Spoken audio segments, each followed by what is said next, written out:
Hello friends, welcome back to my channel. இன்றைக்கி நம்ம half kg vanilla sponge cake recipe தான் பார்க்க போகிறோம். வாங்க எப்படி பண்ணுறதுன்னு பார்க்கலாம். அதுக்கு ஃபஸ்ட்டு ஒரு பவுலில் 3 முட்டையை உடச்சி ஊற்றிக்கிறோம். நல்லா ஈரம் இல்லாத பவுலை பார்த்து எடுத்துக்கோங்க. உடச்சி ஊற்றிட்டு முட்டையை ஸ்லோ ஸ்பீடில் வச்சு பீட் பண்ணுங்கள். நல்லா பீட் ஆகி இந்த மாதிரி கன்சிஸ்டன்சி வரணும். அதில் லைட்டாக ஒரு பிஞ்ச் அளவுக்கு சால்ட் சேர்த்துக்கிறேன். சேர்த்துட்டு பீட் பண்ணிக்கோங்க. ஸ்லோவாகவே வச்சு பீட் பண்ணுங்கள்.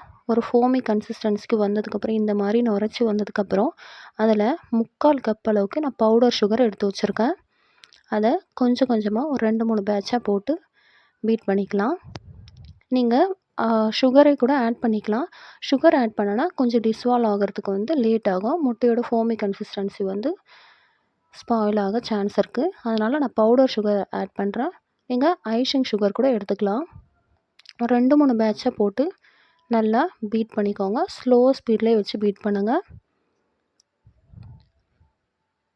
அப்புறம் கொஞ்சம் கொஞ்சமாக ஸ்பீடு ஏற்றி ஒரு மீடியம் ஸ்பீடுக்கு உங்கள் பீட்டரை வச்சுக்கோங்க.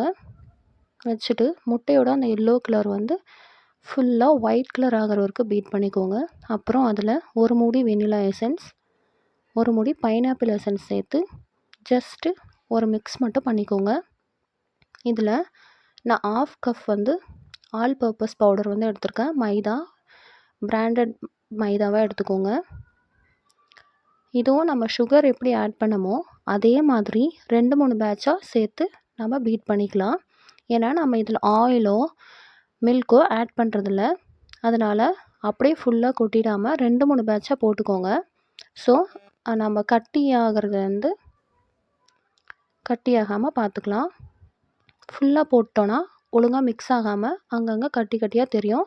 ஸோ கொஞ்சம் கொஞ்சமாக சேர்த்து பீட் பண்ணிக்கோங்க. அது நல்லா மிக்ஸ் ஆனதுக்கப்புறம் இன்னும் கொஞ்சம் கொஞ்சமாக மைதா சேர்த்து பீட் பண்ணிக்கலாம்.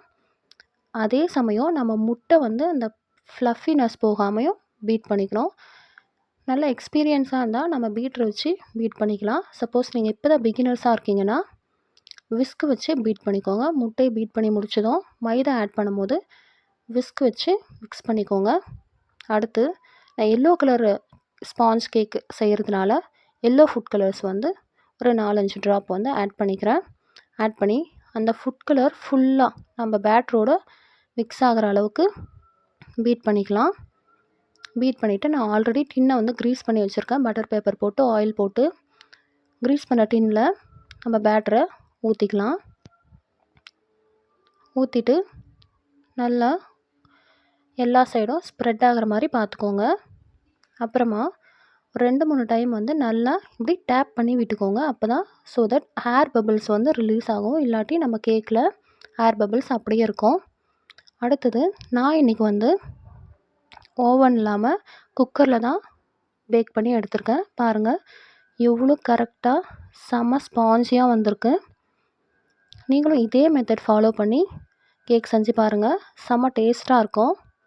நம்ம கடையில் வாங்குறதுக்கு பதில் நாமளே வீட்டில் இந்த மாதிரி செஞ்சுக்கலாம். இன்றைக்கி என்னோடய ஆர்டரை பேக் பண்ணியாச்சு. Thank you so much. பாய் பாய்.